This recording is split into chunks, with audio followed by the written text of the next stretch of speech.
What happens when a Chinese attack helicopter tries to intimidate one of the U.S. Navy's most advanced maritime helicopters over international waters? What begins as a show of strength quickly unravels into something very different. A 72-minute encounter that exposed weaknesses, handed over secrets, and demonstrated why American naval aviation still dominates the skies. This is not a tale of missiles fired or machines destroyed. It is a story of how training, technology, and strategy can turn an attempted provocation into an intelligence goldmine. And it is also a reminder that flashy displays of military power can mask deeper vulnerabilities that the United States is more than capable of exploiting. It started like many other confrontations in the South China Sea expanse of ocean where Chinese and American forces often cross paths. The U.S. Navy's MH-60R Seahawk, known as Romeo, was conducting routine operations over international waters. But this wasn't a simple patrol. The helicopter's crew was tracking the movements of a Chinese diesel-electric submarine, using their sophisticated sonar and radar to map its activity. Then came the arrival of the Z-10, China's homegrown attack helicopter. Sleek, armed, and built to Project Confidence, the Z-10 approached aggressively, circling the Romeo in what looked like an attempted intimidation. For Beijing, this was supposed to be a performance, proof that Chinese aviation could challenge America's presence. But what followed revealed something very different. What looked like a show of strength quickly became a lesson in overconfidence.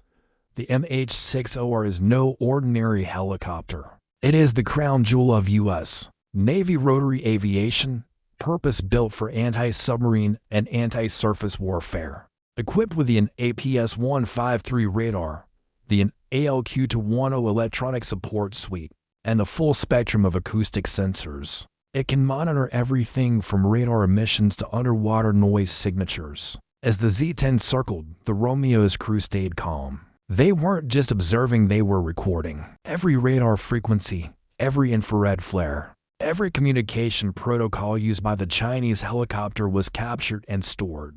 For U.S. intelligence, this was a treasure trove. While the Z-10 tried to appear menacing, the Seahawk was quietly dismantling its secrets, turning its opponent into an open book. In the game of modern warfare, information is more powerful than intimidation. But surveillance was only part of the story. The MH-60R is also an electronic warfare platform capable of jamming, deceiving, and disrupting enemy systems. During the encounter, the Seahawk deployed countermeasures that rendered the Z-10's fire control radar unreliable. Suddenly, the helicopter designed to be a hunter found itself blinded. The lesson was clear. The U.S. Navy doesn't need to fire a shot to assert dominance. By making an adversary's weapons useless through electronic warfare, it proves that control of the electromagnetic spectrum is just as decisive as control of the skies. For the crew of the Z-10, what was meant to be a show of intimidation had become an embarrassing demonstration of vulnerability. Sometimes the most devastating strike is the one you never see, of course. The Romeo is not defenseless if things turn kinetic. Its GAU-1 machine guns and AGM-11 for Hellfire missiles provide formidable firepower. In a close-range confrontation, the Z-10 would be at a distinct disadvantage. American crews train relentlessly for these scenarios, practicing engagements under day, night, and adverse weather conditions. The U.S. Navy's culture of readiness ensures that its helicopters can fight if needed, but also that they don't need to prove it recklessly. The very presence of those weapons underscored the imbalance. The Z-10 may carry missiles and cannons, but without reliable sensors or data, they were meaningless against a crew prepared to counter every move. It's not about who fires first, it's about who controls the fight. What unfolded over the next 72 minutes was not a clash of machines, but a masterclass in naval aviation. The Romeo's crew calmly maintained their mission, tracking the submarine, operating sensors, and quietly collecting data on their would-be intimidator. The Z-10, meanwhile, spent nearly an hour circling, shadowing, and attempting to provoke, But the longer it stayed, the more information it gave away. Its radar frequencies were cataloged, its infrared signatures recorded, its communication protocols stored for later analysis. By the time the encounter ended, the U.S. Navy had not only completed its original mission, but had also secured a decisive intelligence victory. In trying to look powerful, the Z-10 revealed its weaknesses instead. This encounter highlights a larger truth about China's military rise. Beijing builds ships, planes, and helicopters at breathtaking speed. Its propaganda presents each new vessel as proof of a superpower catching up with America. But building hardware is only half the story. True power comes from integration training, doctrine, global logistics, and the ability to operate under real combat conditions. The United States has been refining these skills for decades, with combat experience stretching from Vietnam to the Middle East. China, by contrast, is still learning the basics of sustained naval aviation. The Z-10 episode is a perfect metaphor. To domestic audiences, it may have looked like defiance, but to the outside world, it revealed the limits of China's capabilities and the dangers of mistaking appearances for reality. Steel and paint can impress on parade, but mastery is proven in the field.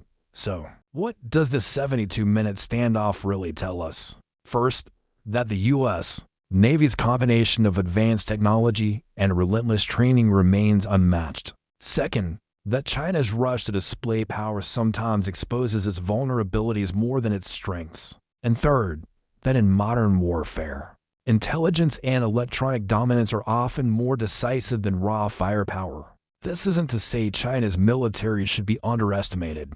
Its rapid growth is real, and its ambitions are serious. But the Z-10 versus MH-60R encounter reminds us that confidence is not the same as capability, and that illusions of strength can backfire dramatically when tested against seasoned opponents. At the end of the day, the Romeo helicopter didn't just survive an encounter with the Z-10, it turned it into a victory. Without firing a shot, the U.S.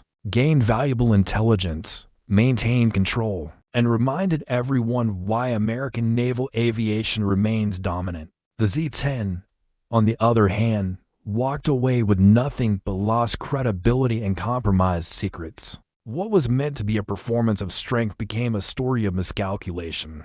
And that is the deeper lesson in the contest between the U.S. and China.